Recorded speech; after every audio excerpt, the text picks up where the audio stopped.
Sir, paano po ba nabuo ang Petron, magkano at bakit binenta ito ng ating gobyerno at ano sana ang pakinabang natin kung hawak pa ito ng bayan? Madam at mga boss, magtimpla muna kayo ng kape dahil ang pag-uusapan natin ngayon ay ang pinakamalaking sayang sa kasaysayan ng Pilipinas. Dahil kung alam lang ng bawat Pilipino ang totoong kwento ng Petron, paniguradong araw-araw tayo magwawala sa kalsada. Hihimayin natin yan ng detalyado. Umpisahan natin sa simula.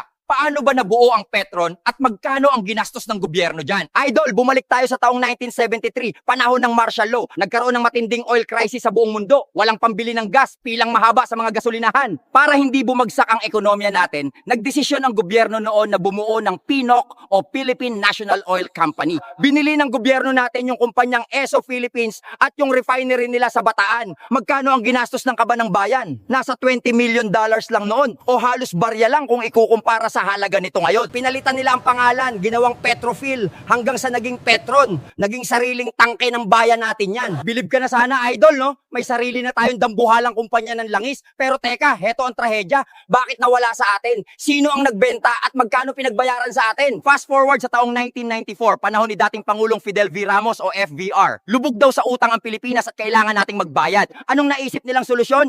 Ibenta ang mga ari-arian ng gobyerno. Ang tawag dyan ay privatization. Dito tayo magkakaalaman ng numero. Ibinenta nila ang 40% ng Petron sa mga dayuhan, ang Saudi Aramco. Magkano ang binayad ng Aramco sa gobyerno? Umabot sa $502 million o humigit kumulang 13 billion pesos noon. Tapos, yung isa pang 20%, ibinenta nila sa publiko sa pamamagitan ng stock market o IPO. Magkano ang nakuha ng gobyerno doon? Humigit kumulang 9 billion pesos. Sa madaling salita, pinakawalan natin ang nag-iisa nating panangga sa pagtaas ng presyo ng langis para lang kumita ng mahigit 22 billion pesos na ipinangbayad sa utang na hindi naman pinakinabangan ng taong bayan. Paano naman ito napunta sa kamay ni Ramon Ang o RSA? Noong 2008, umalis ang Saudi Aramco at ibinenta ang shares nila sa isang foreign investment group na tawag ay Ashmore. Pero hindi nagtagal ang Ashmore. Noong 2010, pumasok na sa eksena ang SMC o San Miguel Corporation na pinamumunuan ni Boss RSA. Binili ng San Miguel ang malaking porsyento ng Petron mula sa Ashmore at sa gobyerno. Magkano ang binayad ni RSA at ng SMC? Idol, umabot lang naman sa mahigit $1.5